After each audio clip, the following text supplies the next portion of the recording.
Welcome to Abstralpress. In this video, I will show you how to change your profile name on a YouTube or how to change YouTube channel name.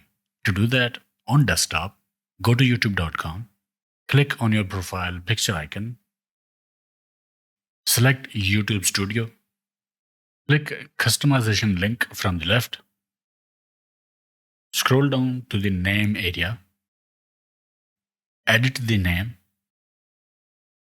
and click publish button.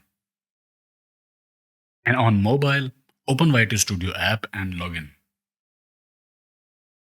After that, tap your profile picture at the top right. Press pencil icon in front of name. Again, in front of name, press pencil icon.